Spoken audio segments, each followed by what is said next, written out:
Welcome back to Reading with Mo. Today I'm going to be sharing with you guys 11 books that are coming out in the first month of January 2026 that I am anticipating, that I am looking forward to.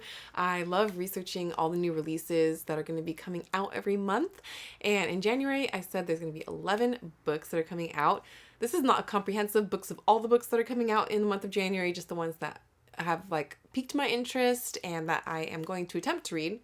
Obviously, I won't get to all 11, so if there's ones you guys want me to prioritize, let me know, but let's just jump straight into them. We have The Star Seekers by Nicole Glover. This book is described as Indiana Jones meets Hidden Figures, and it's a standalone historical fantasy book that is set in the world of the Conductors. I haven't read that book or any other books by this author. How it looks is that you can just jump straight into this one and you don't need to read anything else before going into this one.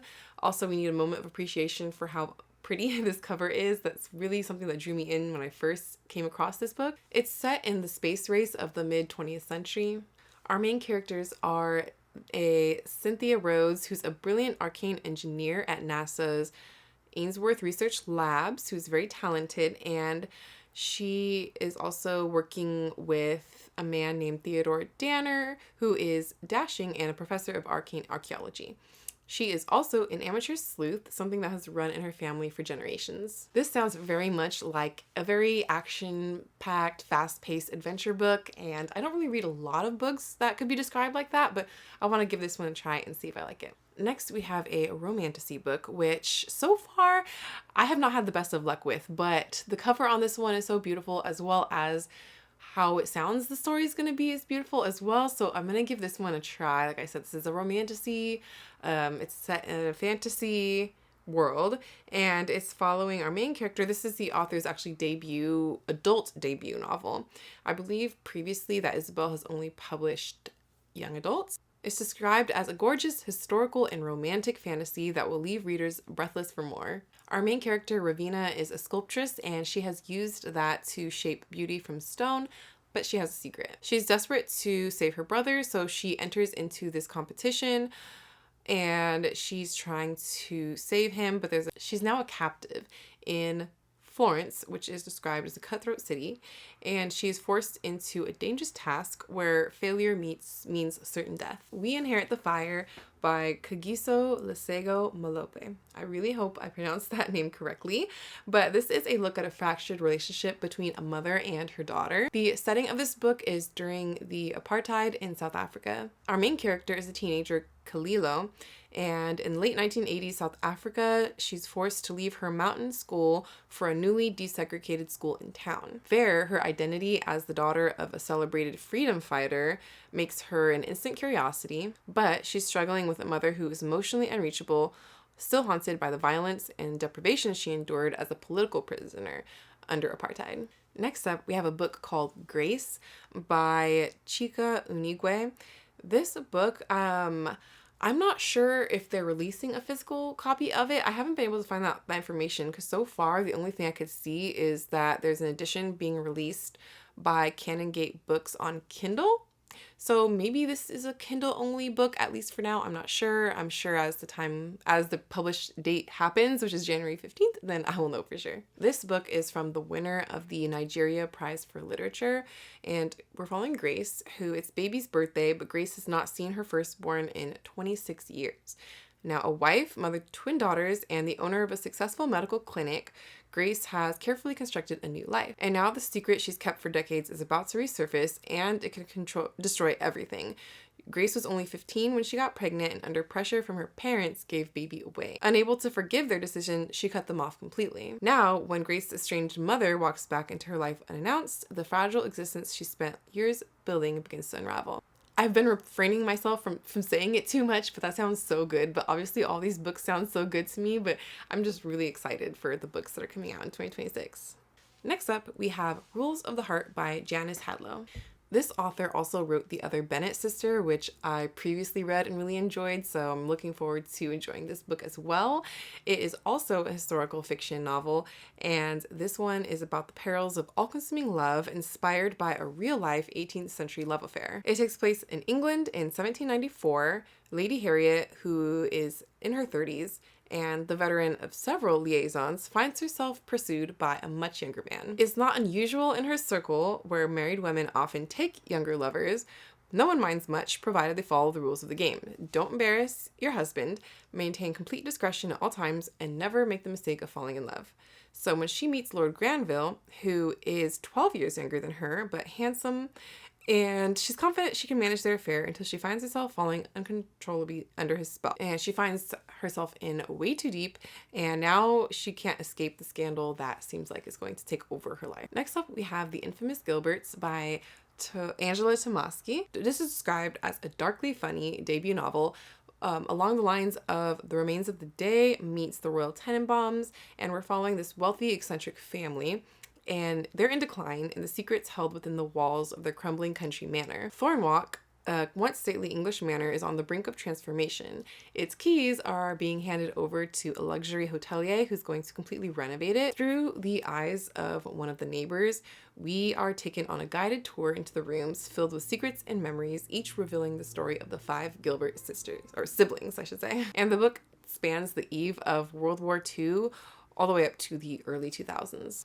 Next, we have a nonfiction book, and this one is called Eleanor by Alex Loxton. I think it's Waterstones maybe that has like a special edition, or somewhere I've seen online has a really beautiful edition of this book I may try to pick up. But this is a 200-mile walk in search of England's lost queen. In 1290, England mourned the death of a queen, Eleanor of Castile, beloved wife of King Edward I. Her body was carried on a 200-mile journey from Lincoln to London, a solemn procession that would become immortalized in stone. To mark the places where her cortege rested, a heartbroken Edward commissioned 12 magnificent Eleanor crosses. More than 7 centuries later, best-selling historian Alice Loxton set herself an epic challenge, walking the entire 200-mile funeral route from Lincoln to London, following in history's footsteps on the corresponding dates in November and December 2024. Eleanor uncovers the extraordinary life and formidable character of the hidden history of Britain and Eleanor's inspiring legacy. Next up, we have If I Ruled the World by Amy DuBois Barnett. This is being published by Flatiron Books, and they were very nice enough to send me an advanced copy of this book, so I definitely am planning on reading this book within the next couple weeks. Most likely it'll be my first 2026 read of the year, so hopefully it's a good one. This is a debut novel that peeks behind the curtain at the cutthroat world of hip-hop music and the glamorous magazine scene in the late 1990s.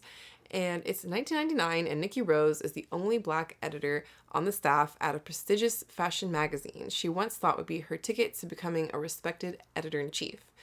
But after being told one too many times by her boss that Black girls don't sell magazines, she quits to take over Sugar, which is a struggling hip-hop and music and lifestyle magazine. She ends up being thrown into a new world of wealth, decadence, and debauchery, and she has just 6 months to be able to save Sugar and try to make her dreams come true. Next is Papercut by Rachel Taff, and this may be the only mystery thriller I think that hit my radar for the month of January. And this is a suspenseful debut about a woman infamous for escaping a cult as a teenager, and she finds her future threatened when dangerous secrets come back to haunt her. Our main character, Lucy Golden, is a true crime icon and infamous for the murder she committed while escaping a California cult 20 years ago. But as everyone in Los Angeles knows, fame is fleeting, and Lucy and her story are just always one news cycle away from obscurity. Not to mention, she's fending off a stalker at the same time and moderating an icy feud between her acclaimed photographer mother and her scandalous rock star sister. Worst of all, online trolls are asking increasingly threatening questions about the legendary crime, questions that could tear her life apart. So when this documentarian, who is a hotshot, makes her case the subject of his next film, our main character, Lucy, sees this as an opportunity to silence any doubters once and for all. I'm going to leave it there. I don't want to reveal too much in case we start getting into potentially spoiler areas, but this sounds very good. I lately have not been hugely drawn towards mystery thrillers, but they have to have something in them that really piques my interest, and this one did. Next, we have The Seven Daughters of Dupree by Nikisha Elise Williams. This is a historical fiction book. It's a multi-generational family saga, which is something I am definitely a sucker for. This book is also being comped with The Love Songs of W.E.B. Du Bois and Homegoing, which are two books that I really enjoyed when I read them, and I would love to reread them again in the future. We are following 7 generations of Dupree women as they navigate love, loss, and the unyielding ties of family. And it starts in 1995 with 14-year-old Tati, who's determined to uncover the identity of her father.